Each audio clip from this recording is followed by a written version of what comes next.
Warning: this interview contains adult language and is intended for mature audiences only. Listener discretion is advised.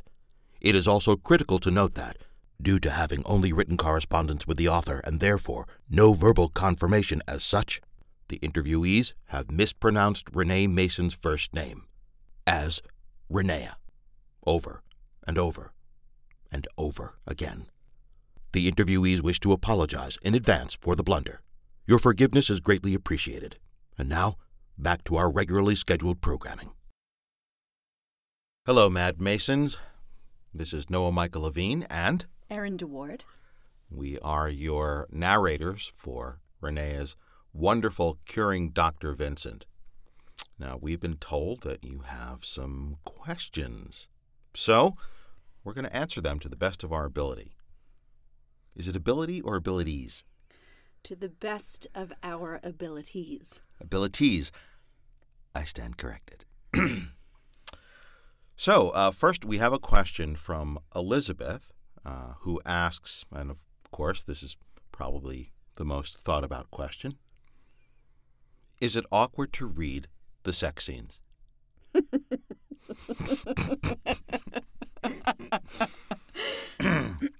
Erin, why don't you begin?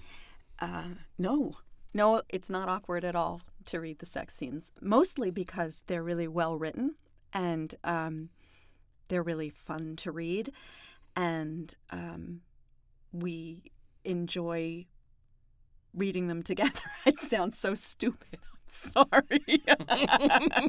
Have another sip of wine. I would agree. The sex scenes are not awkward to read, especially when they're well written. It's a situation as an actor, we place ourselves in that mindset, and it just kind of flows because the writing is there to support it. Can I add something? Oh, please do. All right. So in Chapter 4, the first time that Elaine is with all three men, well, and Jacques, when we were recording it, I wasn't really thinking about the words we were saying. We were just in it and we were recording it. But then when I went back to edit it and I had to listen to it, it was hot.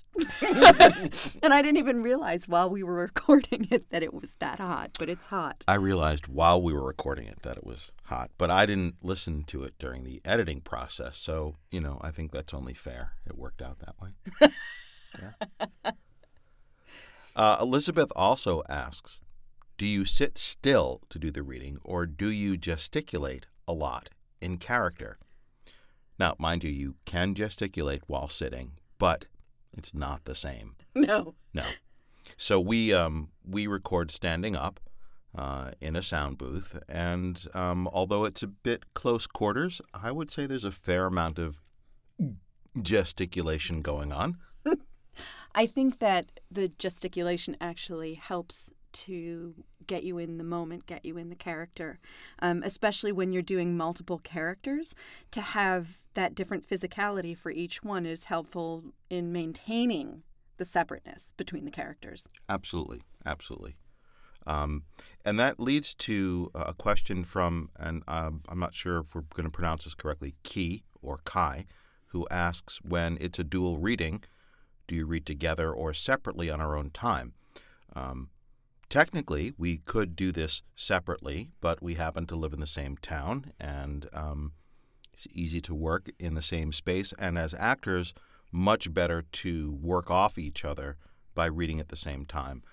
One of the things that I love about the way Erin works is that she's right on top of things, like coming in with the narration right after dialogue that keeps the pacing going.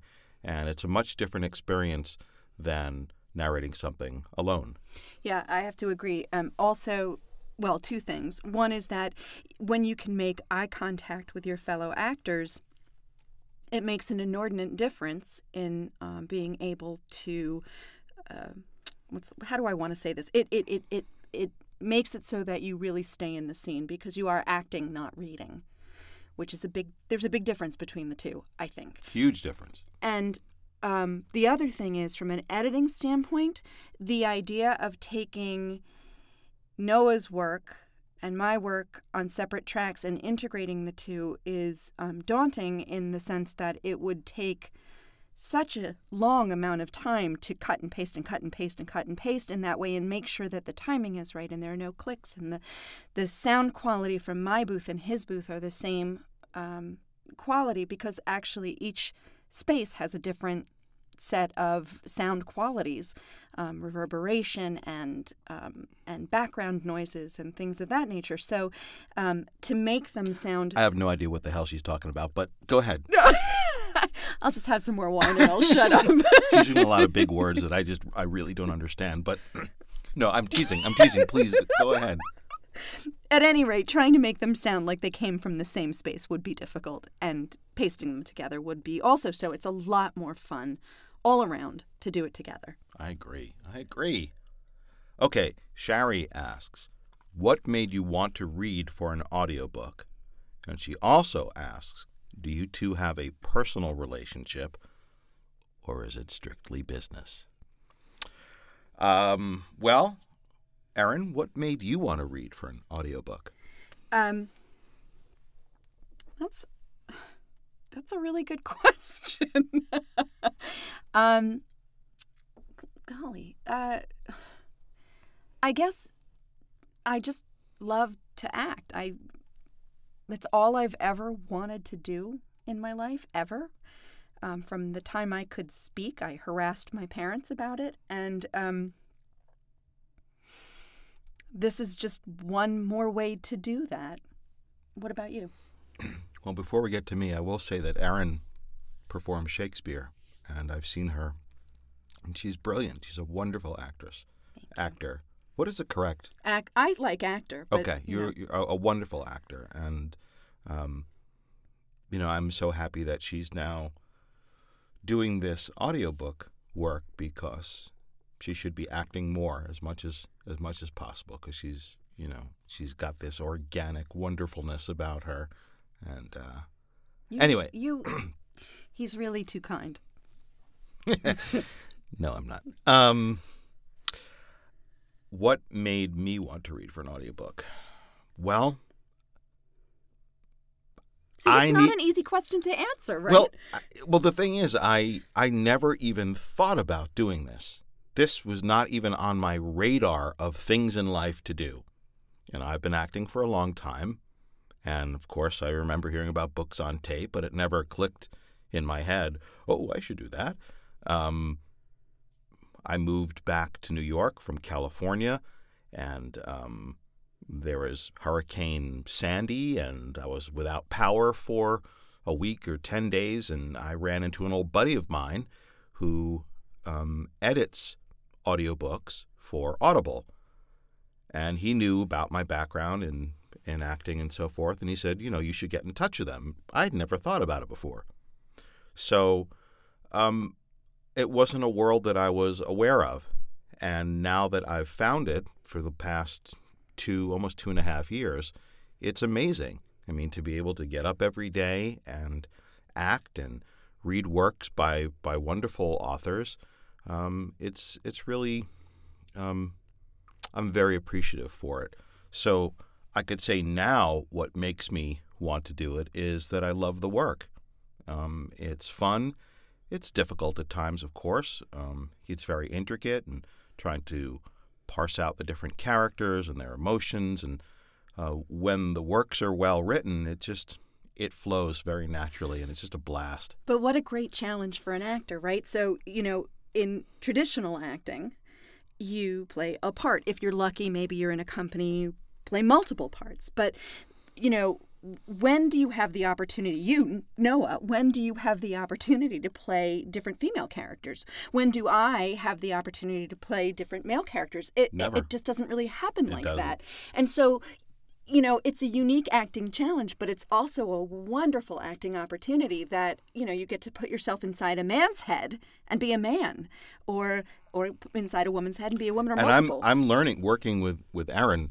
I mean, I usually do my own female voices in various shades of ugliness that they come out. Stop. So I'm listening to Erin work, and I'm thinking, wow, I wouldn't have said that way, and it's really interesting that she said it that way. So I'm going to be able to then bring, some of that inspiration to other characters I do in books where I'm working by myself.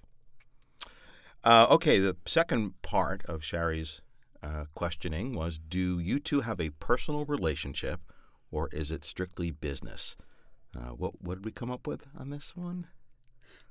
Define business. Okay. Well, we are best friends, and our business is very pleasurable. I think we're going to leave it at that. Anything you want to? Nope. Okay. That's good. Let's move on to the next question. Why don't you take this one? Yeah, from Lisa. Yeah. Lisa asks, have you done audiobooks for other genres, and do you have a favorite genre? Noah?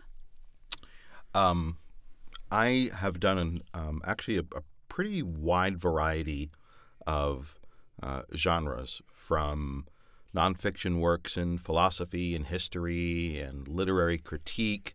I did a couple years back, I think 4 different books that were set in the time period of the Kennedy assassination and its aftermath. So there's all that stuff. Within the fiction world, there have been thrillers and fantasy and romance, so a pretty wide variety. I can't say that I have a favorite genre because it really just depends on the author. Mm-hmm. For me, and maybe Erin finds the same, you can tell when an author is passionate about their writing, and that can be fiction or nonfiction. So when that passion comes across in the words, it makes it fun and easy to narrate, and it really makes the work just wonderful to do. So I've done an awful lot of romance stuff, and I certainly like doing romance stuff in different types because there are so many subgenres. But it really is more about the writing itself. I agree. And so, golly, the genres that I've done so far, this is relatively new to me. I'm an audio describer, which means that I describe visual media for people who have low or no vision, to help them access it. So audiobooks are fairly new to me. The genres that I've done so far have been mystery, romance, erotic romance, I guess, is what you'd call it. Does German dungeon porn count as a separate genre in and of itself? Yeah, well, so I'm not sure that author would call it dungeon porn. I affectionately refer to it as dungeon porn because actually that's what it was. Because it took place in a dungeon. It did. And it was really, it was all about dubious consent. Which is a separate genre. Sort of subgenre of its own. Dubcon, yeah. Yeah. So that was interesting. And thrillers, mysteries and thrillers. So I have to say that I think Noah's absolutely correct. It depends on the author, but I think if I had to pick a genre that I really prefer, it's that sort of suspenseful thriller type book where the characters are in danger and there's a lot of different highs and lows that are intense, as opposed to maybe some of the other genres where the highs and lows are less intense. See, but I think when you start to do more stuff like one of the Kennedy era assassination books was called The Last Investigation. Oops. Boom. Boom. I just made a boom. Sorry. And now I'm going to eat a vodka-soaked gorgonzola stuffed olive because that is how I'm rolling right now. Sorry about that. Mm. Oh, man, you're making so much noise. Okay, so what I'm saying is, this guy, his name is Gaten Fonzie, wrote this book, and he was so passionate about how we were misled by the Warren Committee, how the Warren Commission report was flawed in so many ways, and he was actually part of the second investigation in the 70s. And I think were you to do a nonfiction piece like that, with that type of passion into it, I think you would find that very rewarding and fascinating. Well, I have to say, I mean, when I did nonfiction for Learning Ally, which used to be a recording for the blind and dyslexic, I did enjoy it. I also did some really bizarre nonfiction, like trigonometry textbooks, which is really interesting. Excuse me. Really, really Sorry. interesting. And then you have to describe the graphs also and all of that so that, the student is getting the full experience of reading the book. Hey, how's your rhombus triangle? Yeah, my rhombus triangle is really hot, man, let me tell you. If I were clever, I would be able to say something better than that, but I'm just not that clever. But some of the nonfiction, particularly memoir, I really enjoyed when I was doing that. But again, I think that it has to do with how it's written. Absolutely. Patty asks, how did you find your way into this business? What advice do you have for someone interested in this career? And is it difficult to do a story you don't care for? Great questions, Excellent Patty. questions, Patty. I'm gonna have to have a little sip of vodka before we get into this one. I'm jumping in. You go, girl. Okay. You go, girl. How did I find my way into this business? I've been working with advocacy organizations for. Have a little more wine, Erin. I've been working with advocacy organizations for a while, and we're not winos, by the way. It's just evening. Now hold on a second here. We've worked hard all day. I want to say something. See, I forgot what I was going to say. Go ahead. For people with a variety of disabilities, but working with Learning Ally, I got really involved in providing access, or usability, I prefer to say, to people who have low and no vision. And so that's sort of how I found my way into this business of doing voice work in the first place. It's why I set up a studio in my home. It's how I met Noah. Through a mutual friend who knew that we both did voice work but didn't really understand the differences between what we were doing. But thank goodness she didn't understand. Thank you, Emily. Ignorance is bliss. Right, the differences between what we were doing, because as a result of our friendship, I find myself here talking to you now, which is a wonderful opportunity, and I'm really, really grateful. And what advice do I have for someone interested in this career? Well, the first piece of advice you're not going to like, but that is go take a class. I know that people always say that to aspiring actors, but I do have to say that I feel strongly in order to be a good narrator, you need to be a good actor. And it is a different skill set than being a Shakespearean actor or a Broadway actor or a, film actor. It's a different skill set. It takes a different... A mime. It's very different from being a mime. Yes, very different. Marcel Marceau in a box. But I do feel like if you're really, truly interested in this, the way to begin is to go and take a class. Find out whether you love to act. And if you do love to act, see if you can find in your town or the nearest city an audiobook class. They're there, especially in the larger markets like Los Angeles and New York. So if you're close to those places, it's pretty easy to find a class. Now, the thing is, I would also say to you that there are a lot of charlatans. My goodness, wine does make your tongue do funny things.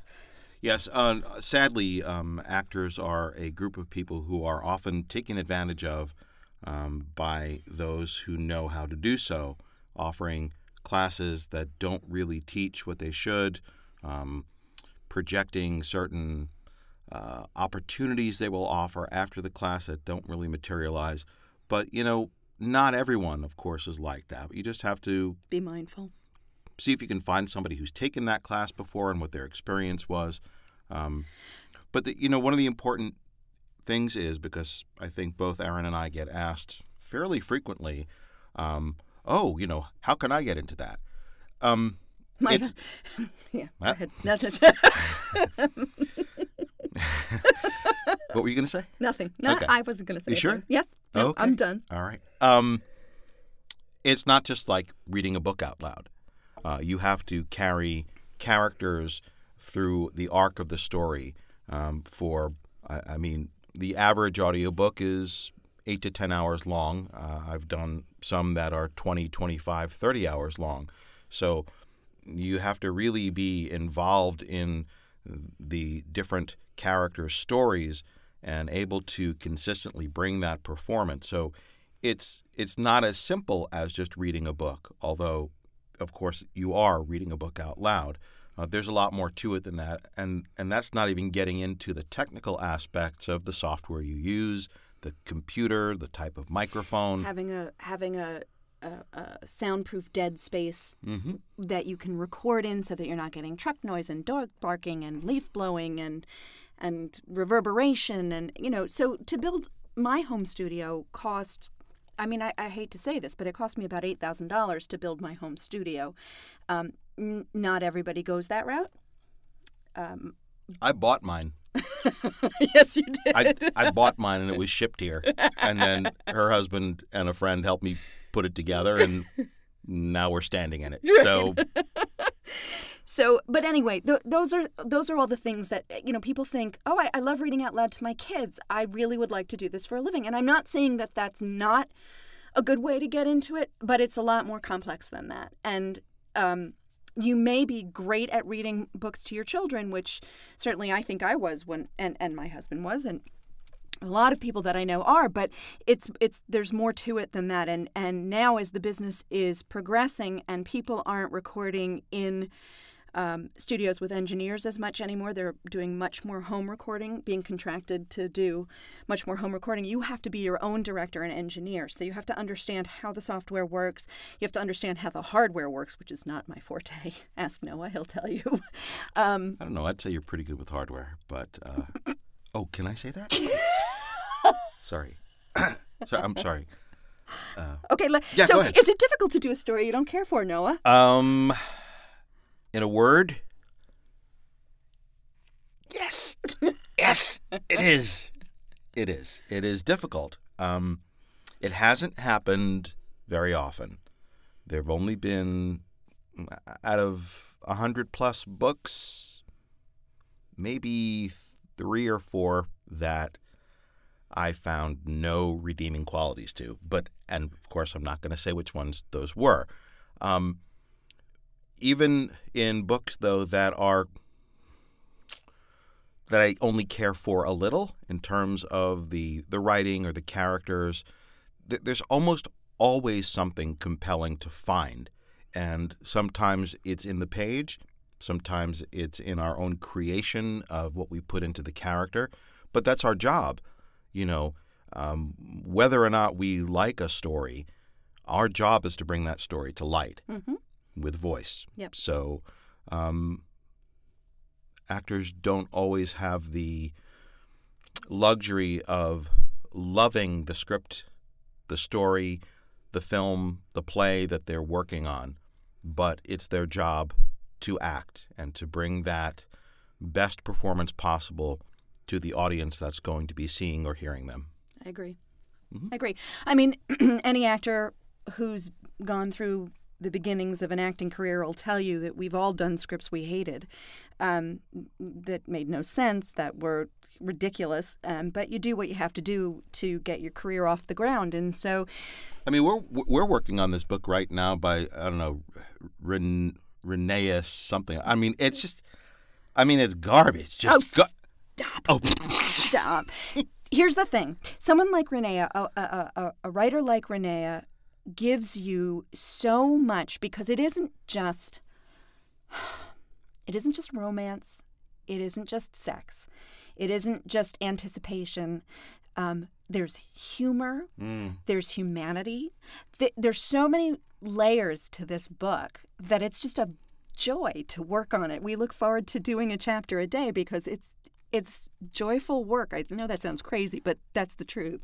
I was telling Erin yesterday, I think, we had done chapter 4, which is a very provocative scene, and it was amazing to me what came across in how much Dr. Vincent and Elaine were connected in the way that was his intention in setting this whole thing up. So, Marco and Sebastian are there, and they're functioning as the doctor's extensions. Thank you for that very politically correct choice of word. And yet he and Elaine were just really locked in sync. And that's not an easy sort of scene to pull off and make it really make that feeling come through. And so Renea did an awesome job with that. And so this has been a great project to work on. Absolutely. Which leads right into the next question, which is, what made you decide? This is from Mary. I'm sorry. Mary asked, what made you decide to try to do this particular book/series? And I think that we should answer this question in character.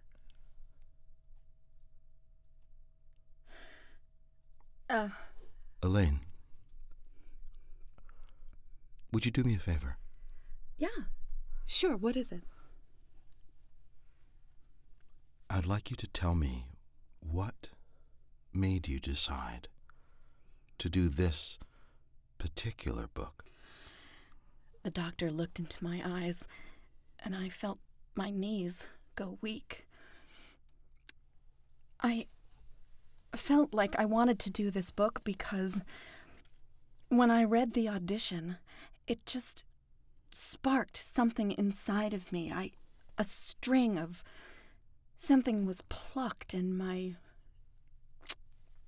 insides vibrated to it. And that was really bad, Renea. I apologize. I'm not a writer. Clearly, I'm not a writer. Elaine, you're wonderful.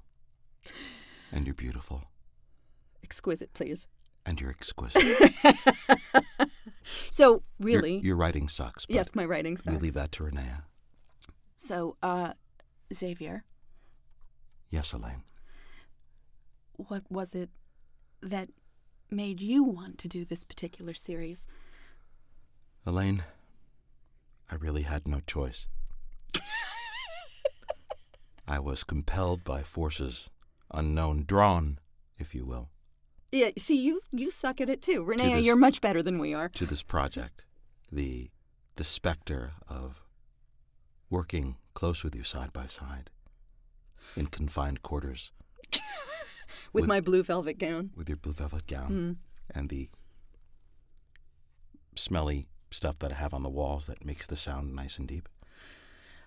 Okay, so for real... For real. We were looking for a project to do together, and there aren't all that many that we've found where there are male-female narrators working together, and we came across this one. We read the audition. We had so much fun reading the audition. It was a blast. And the best part of it was that, so we were really excited because we had so much fun doing the audition, and so we uploaded it immediately, and then for the rest of the evening we kept checking emails. We were like, did she get back to us? And then, boom, she got back to us, and she's like, oh, my God, you were great. And we were like, oh, my God, she likes us. So then we kept checking emails to make sure that, the offer was accepted. And suffice it to say, we were really, really, really happy and excited because something clicked for us when we read this audition. And we knew we were going to enjoy doing this. So Tammy asks... Also, the question that Elizabeth asked, which is reading the sex scenes uncomfortable? But she also adds, when dual reading, if you're reading it together, makes it uncomfortable. I think we can just say no to that. It's perfectly comfortable. We're both comfortable with who we are and with the wide world of sex as it is, and the way that Renea has kind of laid all of this out is wonderfully seductive and erotic, and it's awesome. Yeah. I mean, I think that maybe if we weren't the people that we are, we might find... We'd be other people. That's true. We would be other... Go ahead, have some more vodka. Hi. I think Noah's correct. We're very comfortable in our own sexualities. And as a result of that, we kind of revel in the sex scenes rather than being uncomfortable in them. It's kind of like when you're on a movie set and you have to do a stage kiss. You have to do a kiss, well, on stage or on film, and you can't think.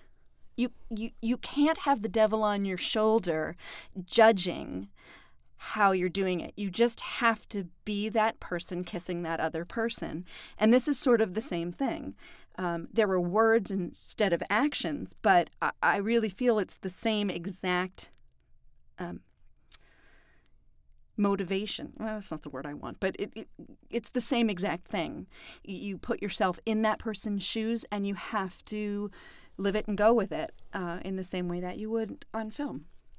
You know, sex is it's an incredible arena of human emotion and physicality, and frankly, I think that this would be a probably somewhat calmer world if, especially our friends in Washington, were having more sex and and not stuff that they have to hide from the papers. Just I don't care what people's orientation is. Men, women, plants. It's just sex is good.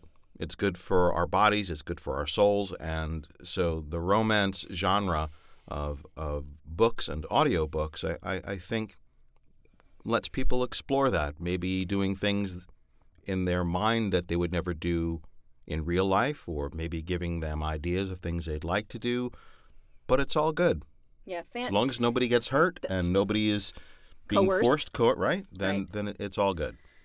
That's I just have to jump in because we were talking about DubCon before, and I am the mother of a teenage son who's a sophomore in college, who has drilled it into my head and into my younger child's head, the importance of consent. And that was not something that we talked about when we were their ages. We didn't think about consent or lack of consent. And I think that we live in a very puritanical country in some ways. In other ways, not at all, which is the dichotomy just blows my mind. But anyway, I digress. As long as whatever a person is doing is consensual, enthusiastically consensual, I think it's great. And I don't think that our puritanical values should suppress that. I think that I think that people are doing things behind closed doors that they would be embarrassed or ashamed to admit to their friends, their family, but I don't understand why. Because the fact is, it's all part of the human experience. And as long as everyone is enthusiastically consenting to whatever it is, then there's nothing wrong with it. There's no boundary. There's no line. We're not brought up that way. We're not. And that's the problem. And I think this is a problem, from my personal point of view, a bigger problem for men. There is a tremendous amount of violence and neglect and irresponsibility happening in this world caused by men. And part of that mindset, I think, comes from the sort of traditional ways that we have been taught of what it means to be a man in this world, and what it means to be important and strong, and some of those things maybe need to be turned on their side a little bit. And so I kind of wish more men read some of these romance novels to open themselves up to maybe. I don't know what the hell I'm saying. We're going to have to cut this part out. No. I think we should leave it. And I'll tell you why I think we should leave it. Because, all right, so yes, we've had a little bit to drink. But I think we should leave it because I think this is stuff that doesn't get talked about enough. And I think that in this particular genre, there are things that the people who are reading it or listening to it, me included, we allow our brains to go to places that we don't typically give ourselves permission to go to. And I think that that's healthy. I don't think that that's bad or wrong. And I think that you're right. If men were allowed to go to those places in the same way that women are allowed to go to those places, we'd all be much happier in some ways. I wish that it wasn't confined to a genre of literature. I wish that it was a greater discussion in the society that we live in, where we felt free to investigate what our fantasies are. Just because you fantasize about something doesn't mean you're necessarily going to do it. Right. And there's nothing wrong with fantasy. Fantasy is a wonderful thing. And even if you were to go ahead and experiment and do it, that's okay too. It's all good. We're put on this planet to enjoy our lives and to be good to one another. And that's it. I mean, really, that's what it boils down to. And here you have the character of Dr. Vincent, who he has a backstory that we're not very clear on, which possibly entertained some abuse in his childhood, and he grew up a certain way and had trouble with intimacy and sexuality. Then he meets his wife, who was his teacher, I'm fascinated by the backstory of these characters and what's happened in their lives before we've started narrating this book. But here he is now.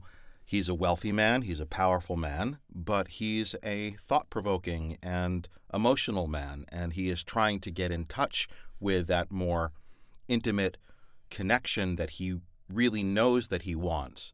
And so, to kind of tie all of this stuff together, I think if men had the opportunity to feel that was okay to have that kind of intimacy in their lives, then maybe we wouldn't be killing each other so much. I don't know. I think you're right. Okay, enough digression. Back to the questions. Okay. I think this question is also from Tammy, who asks, how many accents are you versed in? And what or who is the most unusual character you've portrayed in an audiobook?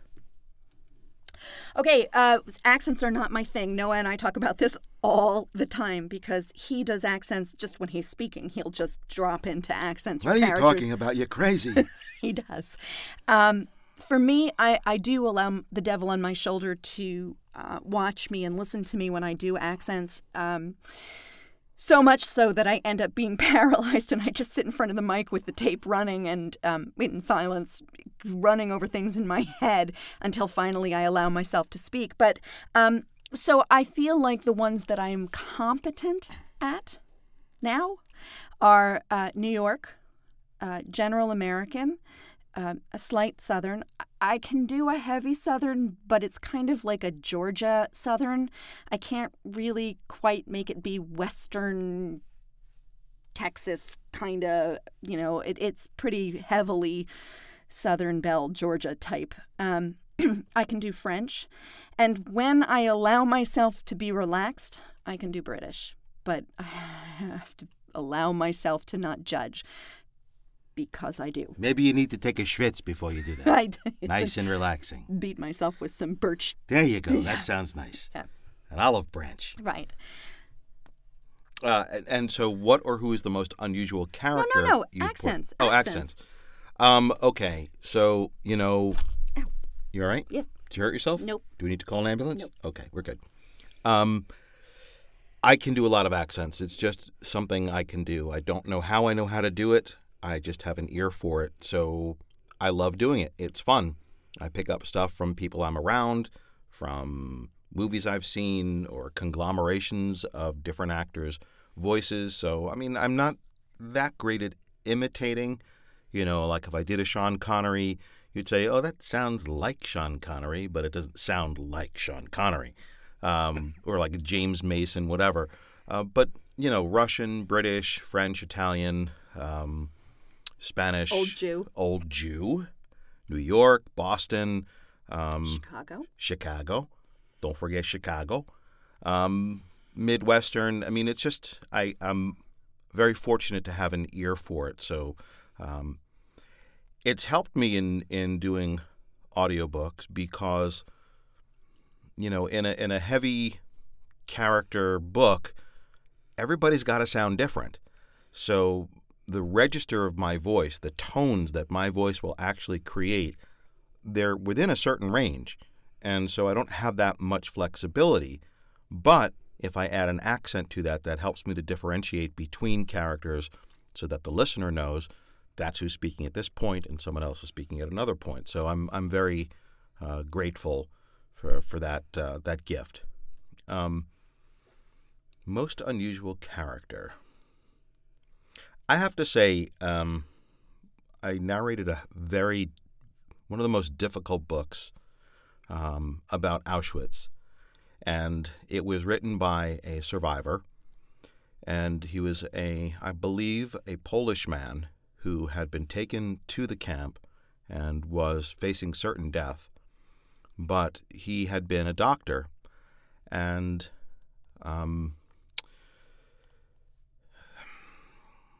he was used as an assistant in the experiments that Mengele was doing. And so he documented this just bone-crushing, soul-searing account of his time at Auschwitz.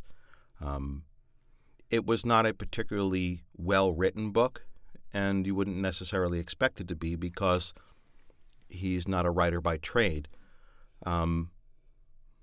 But having to speak his words and convey the sentiments both of horrifying guilt and extreme joy and the tragedy and horror of it was very difficult.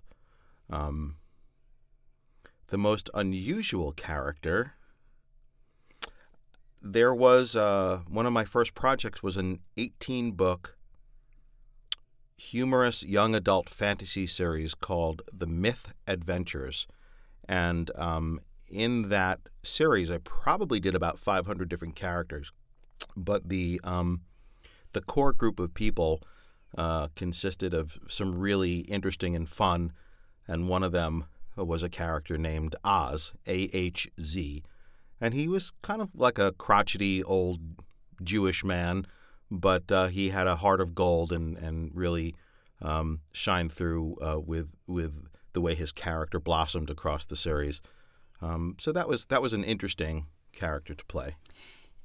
Don't forget to say you've also done talking cats. Yes, I have.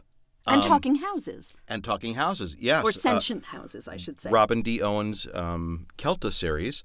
I think there were 13 books in that, and that at certain times involved cats and dogs and wolves and even houses that could communicate. And so those communications had to be done verbally. And I think, thankfully, the author, Robin D. Owens, sort of made those moments, some of them anyway, sort of the comic relief, so that the voices that I used for the cats in particular, tended to be kind of, like, hey, New Yorkie, kind of like this or something like that, So it gave a nice little fun spin to the rest of the story, which was pretty, I don't want to say pretty serious, but there was a lot of different stuff going on. I'm going to say for me, the most unusual characters, maybe not that unusual, and I'm going to say characters because the situation itself was unusual, and that was Deadly Captive by Bianca Summerland. And there are two people who don't know each other who are trapped in this dungeon together. We learn their stories as we go on, but basically the beginning of the book starts with the woman waking up and finding that there's a chain in her mouth. She has no memory. She can't see. She can see light and dark, but she can't make out any kinds of shapes. And she's in a room. She doesn't know where she is. She just knows she's bleeding, and her mouth is full of blood and spit, and she has this chain in her mouth, and she realizes that she's chained and her legs are forced apart. by some kind of spreader, and that she's naked, and then someone, a man, coaches her from the side, and she has no idea who he is. She can't see him. She doesn't know where she is. And I think that was, see, again, I'm not going to say unusual, although the situation certainly was unusual. I think... that doesn't sound like your regular breakfast sort of getting up in the morning scenario? No. So putting myself in the shoes, in the shackles of the woman as she wakes up and finds herself in this situation, and she doesn't even know her name. She doesn't have any memory of her life before this moment, and what that would be like as an adult to wake up and know nothing about yourself, not even what you look like, not, it's bad enough not to know where you are, but to not know who you are. And to come into consciousness, not only knowing nothing about yourself, but being physically harmed in that way. It was a really interesting investigation for me, personally, to think about that and to feel that. And then also to be the man in that scene who's trying to save her, protect her, comfort her, without letting their audience, because there's an audience watching them, know that that's what he's doing, because if they do know that that's what he's doing, she'll be killed, and he's lived through that several times.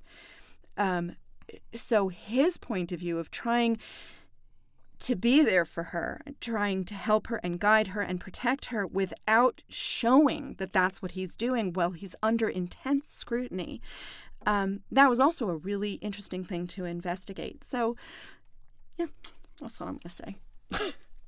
All right. Well, I think we've gone on for a long time. We've covered everything and a lot more. Anything else you want the listeners and or readers to know? Just that we're happy to answer your questions. If you have any more, please send them along to Renea. We would love to answer them and to have a dialogue with you, because it's not something that we often get to do. Hear, hear. Cheers. Cheers. Cheers. Well, this has been, my voice is just suddenly going. It's been an inordinate pleasure. It has been an inordinate pleasure. All right, do Dr. Vincent. You won't choke then.